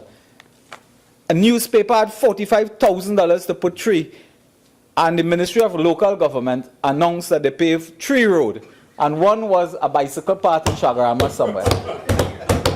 And that was government communication. That was government communication. That was an ad. Is this $120 million for ads like that? Is it for the debt of CNMG? Because I haven't heard the Minister of Finance in introducing the bill. I haven't heard him speak of CNMG. I would have assumed that the Minister of Finance in introducing the bill would have told us something about the future of state broadcasting. State broadcasting or public broadcasting is an established, ministry and so on. But you didn't tell us anything about that. Now, to the Minister of Communication, I understand from your public pronouncements, you are very concerned about value for money. You are very concerned about spending properly and accountability. I can ask my friend from La Hoquita Talparo, the private organization called the People's National Movement, had they paid the $850,000 they owe CNMG? At a time when the Minister of Finance need every cent, the PNM is still owing $750,000 to CNMG.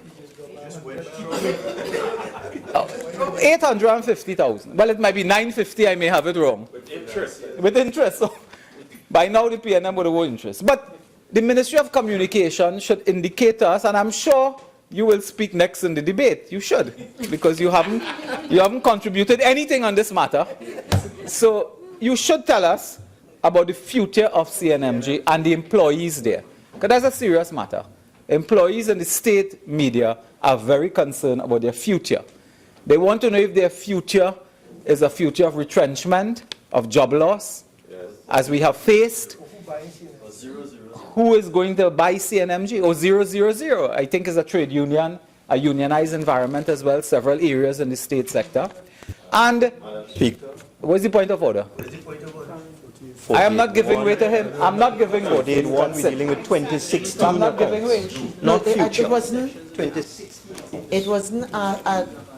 It wasn't an objection, an attempt to interrupt understanding order 47. I believe there's a 48-1 about being relevant.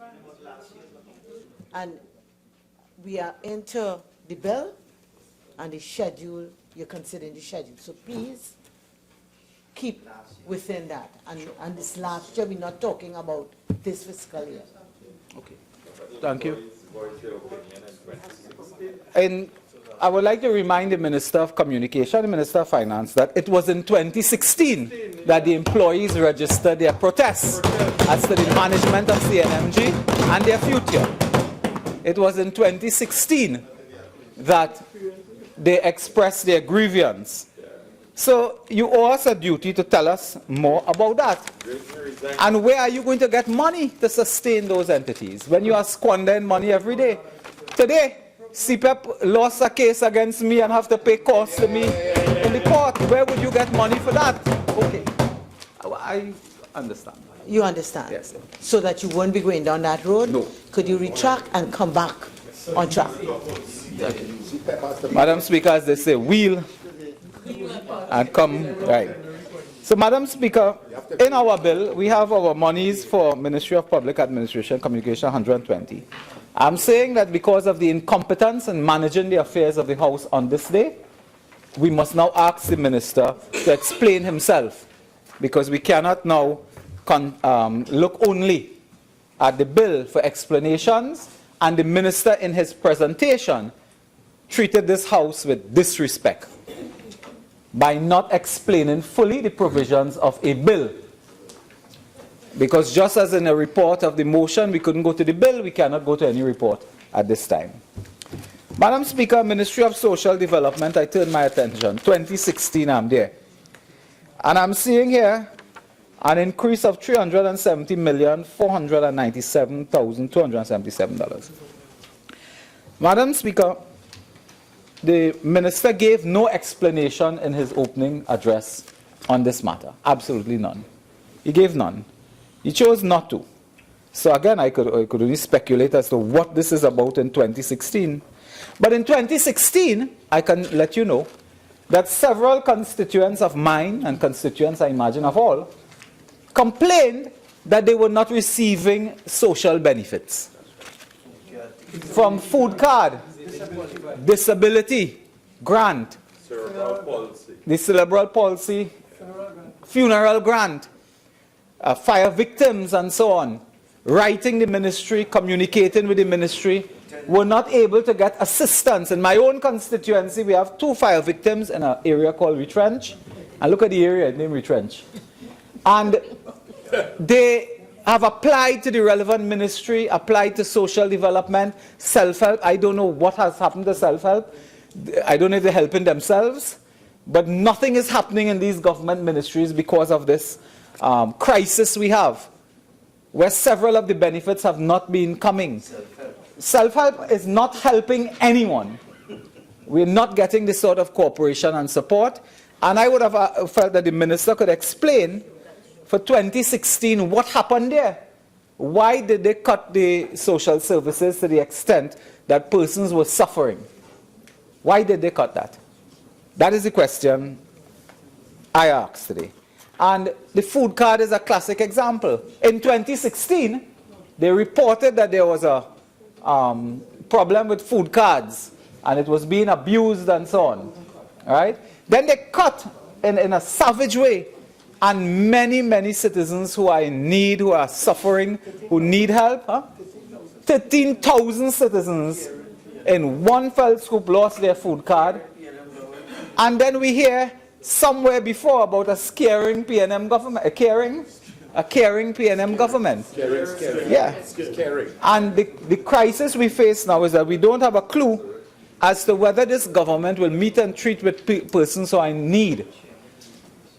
In 2016, constituents also complained in 2016 that they were supposed to get an increase in their pension because of a promise made, a commitment made, a policy commitment.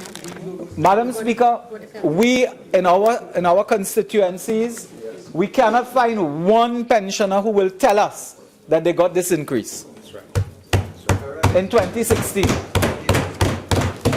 So no increases were forthcoming. No increases were forthcoming in 2016. I don't want to go down there. That is a showcase of 48, 1, 4, 5, and 6. It's under the next heading. It's under the next heading. Oh yes, I'm coming to that. So the Social Development Ministry can explain to us, when will you meet and treat with those 13,000 persons that lost their food card under this administration? When would you meet and treat with those persons who in 2016 could not get their funeral grant? When will you meet and treat with persons who in 2016 were able to access other social services? And persons in the ministry in 2016, this money here, this money has anything to do with employment, with contracts, with contract employment.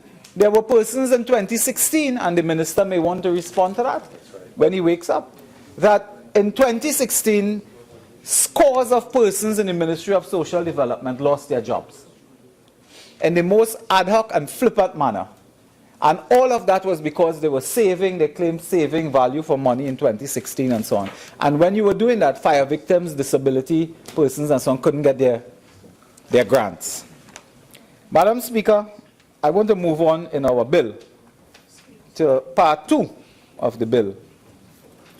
Now, part 2 of this bill deals with Head of Expenditure, Ministry of Energy, Energy Industries, amount reduced.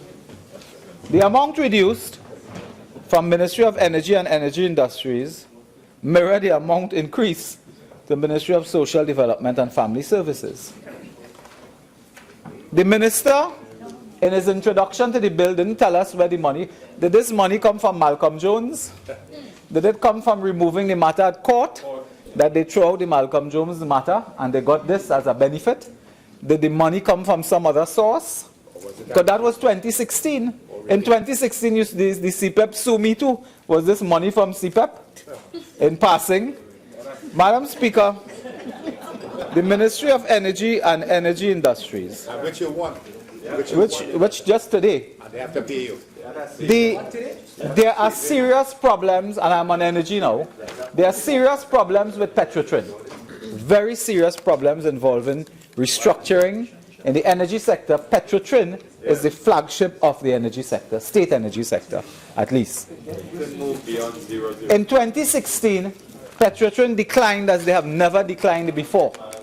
I'm on the Ministry of Energy. What is the 48.1, standing we're order? dealing with savings in the fuel subsidy. He didn't say that in his introduction. Hold on. Members, if we just observe the decorum, when one member stands to raise a point under standing order, the practices that the other member sits, and I wish we will observe that. In terms of the objection just raised, member for Oropouche East, I am allowing you some latitude. From my own limited experience, this is an unusual procedure, but I'm allowing you some latitude. But I want you to stick within the confines of this bill as it relates to fiscal year 2016. Thank you very much, Madam. Much obliged. Madam Speaker, just for the record, I may have missed his brief introduction to the bill, but I did not hear the Minister give any reason for the savings in his introduction. I may have missed it, but in his introduction to the bill, I did not hear the Minister give an explanation of this. And since today, because of their incompetence, we have to debate the bill separate from a motion, I'm entitled to ask, how was this reduced? How was it reduced? And I'm entitled to ask further questions about the reduction at the Ministry of Energy and Energy Industries. I'm entitled to ask, I believe, whether this money that they saved somehow, because the Minister didn't tell us in his introduction how they save it, I'm entitled to ask whether it could not have been used in another area in the Ministry of Energy that is in dire need of financial support. So I am at the Ministry of Energy and Energy Industries. The Minister, in his flippant disregard and disrespect for the House, dismissive, did not give the House the courtesy of an explanation in a bill that he could have linked to an earlier motion and we would have been out of here already. Did not do that. So I am asking whether this money could not have been used to assist Petrotrin with their own upgrade, with their own the support that they need themselves. More drilling, more investment. And a critical issue raised by, I think, a former Minister of Energy, of course, is that you cannot expect better performance from the state energy company if you do not invest. If you do not get the investment into the company for further land-based exploitation, exploring productivity, human resource upgrade, if you do not invest in the state-run company, you cannot expect better performance. And that is why I'm asking whether this money that you saved somehow, only known to you, because you didn't want to tell us that in the opening paragraph of the bill, only known to you, wherever you saved this from, I don't know, but could it not have been used in the energy sector as well? If you today are telling us that it has to go to social development, that is in the bill here, why is it that you failed to budget properly in the last budget for the Social Development Ministry? That's right. That they required $370 million? Where did it come from? And the Ministry of Energy, and Petrotrin in particular, has serious problems. Today, we have had a case in 2016 where we have had oil spills on the Gulf of Paria, in the Labre area, in the Otaheite area, several oil spills affecting our constituents. Loss of income, loss of employment. Fisher Folk, the member for Labre, I think is the member for Faizabad, and Labre, of course, but the member for Faizabad is piloting a struggle down there where Petrotrin has failed in 2016 and Pointe-à-Pierre They have failed Petrotrin under the Ministry of Energy and Energy Industries. They have failed to give support to those persons who lost their livelihood, their employment, their income because of oil spills. And would part of this money that he saved from somewhere, would it not have been possible to use a little piece of that to support the vendors, the fisher folk in Pointe-à-Pierre, Faizabad, Labre, Oropouche East? Yeah, of course. And keep people employed, because that is the big trick we have now. It is really to maintain employment. It is to maintain a certain level of employment in the economy, particularly, as someone said earlier, in the service industry. You create more employers, more self-employed people. But the government is not concerned with this. This is the only government, I think, that established now a racket center. That's what they're concerned with, a racket center. And they are renting it out now to their friends and family. So, but I'm not your friend, neither your family. So don't try that. So, Madam Speaker, my question with the energy industries and the ministry savings there, by whatever way they chose to save, is whether or not that monies could not have been used to support the... But, Member, please proceed. and, ma'am, in passing, I say no more, but I think the Standing Order Committee should now amend, so we only get 2 reviews, like cricket. You can't object all the time on the same thing, but you should get 2 reviews and another member. Otherwise, they will get up until they fall down, you know, doing that. Get a review, 2 reviews per man. So, Madam Speaker, yet on the Ministry of Energy and Energy Industries, when you look at this sector, the sector has taken a lash. We all know that. Some of the matters will do with the international commodity prices and so on. We are aware of that. But that did not start in 2016. It started before, when we were in office. In fact, the member for Siparia as Prime Minister addressed the nation on this matter in January 2015, and in 2016 it got worse. So in 2016, the energy sector faced external pressures because of commodity prices, but the energy sector also faced challenges. And when you look, Madam Speaker, at the review of the economy 2016, I believe, when you look at the data from the Ministry of Finance, you will see that that sector declined significantly. And the Minister of Finance ought to tell us about investment in that sector, and whether or not the money that you were saving there, this is really the point we make, the money that you are saving somehow in the energy sector, could it not have been used for further investment in that sector? Or promote even social objectives in the energy sector? Or is it because you wrongly calculated your figures, you made a mess out of your calculations and discovered that the Ministry of Social Development and Family Services was terribly underfunded, that you have to come now for 2016 and correct that? It is the height of incompetence.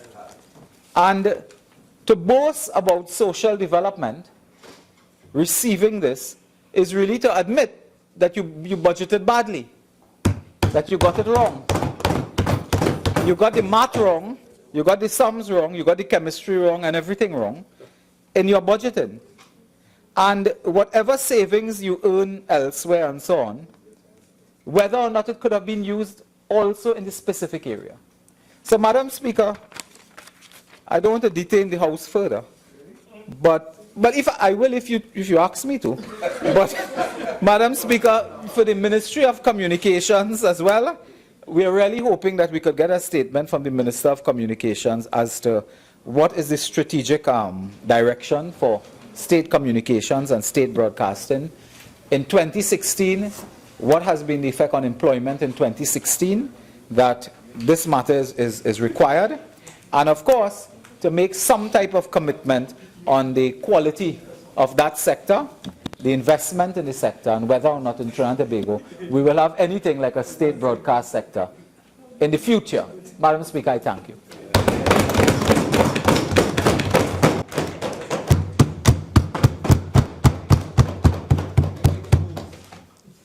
Thank you, Madam Speaker. Let me correct the record.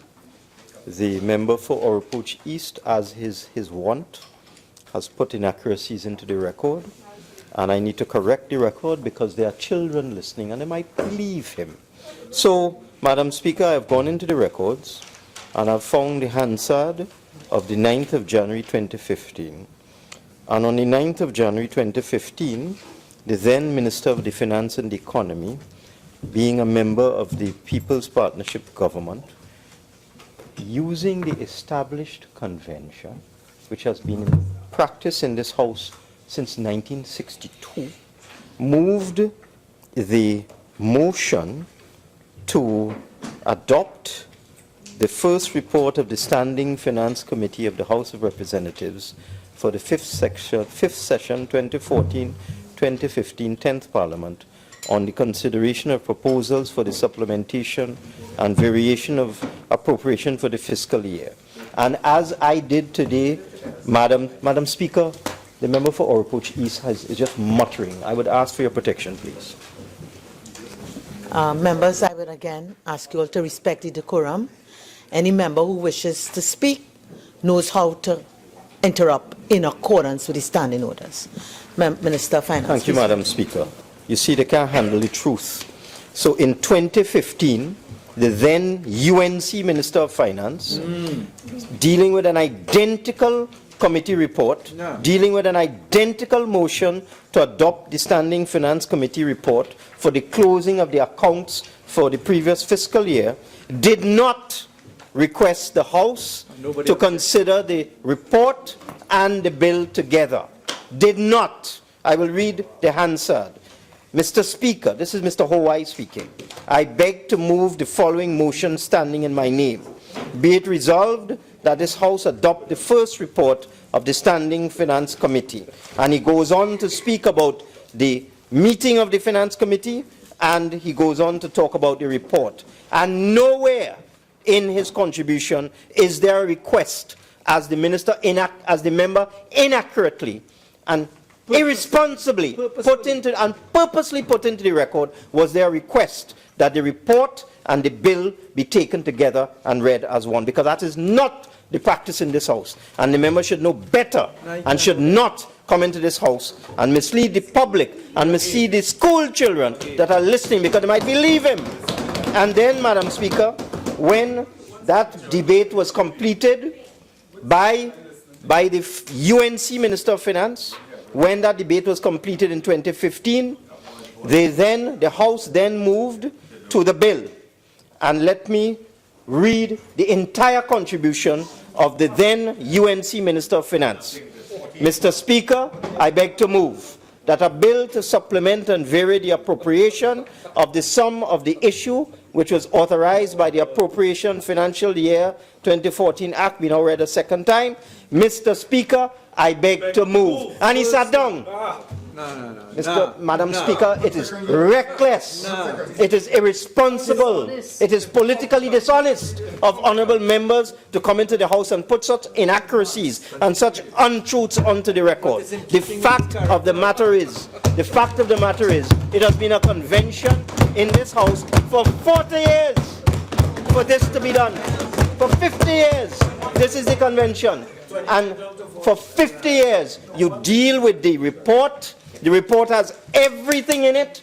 And then when you come to the bill, the Minister of Finance, whether he's a NER Minister of Finance, a PNM, a UNC, or whatever, he gets up and says, with respect to the bill, I beg to move. So I beg to move, Madam Speaker.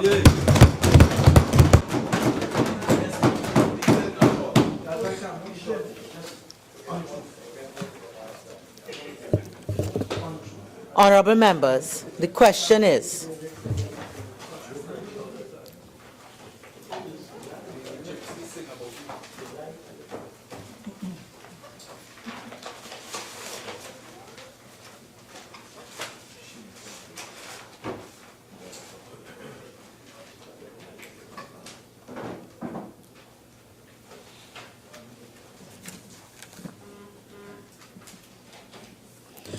Honourable members, the question is that a bill entitled An Act to Vary the Appropriation of the Sum the issue of which was authorized by the Appropriation Financial Year 2016 Act 2015 and varied by the Finance Variation of Appropriation Financial Year 2016 Act 2016 be now read a second time. All in favor say aye. Aye. Any against? The ayes have it. A bill entitled An Act to Vary the Appropriation of the Sum, the issue of which was authorized by the Appropriation Financial Year 2016 Act 2015 and varied by the Finance Variation of Appropriation Financial Year 2016 Act 2016. Minister of Finance. Madam Speaker, in accordance with Standing Order 87-2, I now beg to move that the bill be now read a third time and passed. Honorable members, the question is that a bill entitled An Act to Vary the Appropriation of the Sum, the issue of which was authorized by the Appropriation Financial Year 2016 Act 2015 and varied by the Finance Variation of Appropriation Financial Year 2016 Act 2016 be now read a third time and passed. All in favor say aye. Aye. Any against? The ayes have it. A bill entitled An Act to Vary the Appropriation of the Sum, the issue of which was authorized by the Appropriation Financial Year 2016 Act 2015 and varied by the Finance Variation of Appropriation Financial Year 2016 Act 2016. Leader of the House. Thank you very much, Madam Speaker. Madam Speaker, I beg to move that this House do now adjourn to Friday, the 27th day of January 2017 at 1:30 p.m. and that will be Private Members' Day, and I would just crave your indulgence to ask the opposition what motion they'll be doing, please. I said 27th. Yeah, which motion will you be doing? Thank you, Madam Speaker. To the Leader of Government Business, we debating motion number 2. Honorable members, the question is that this House do now adjourn to Friday, the 27th January 2017 at 1:30 p.m. All in favor say aye. Aye. Any against? The ayes have it. This House now stands adjourned to Friday, the 27th of January 2017 at 1:30 p.m.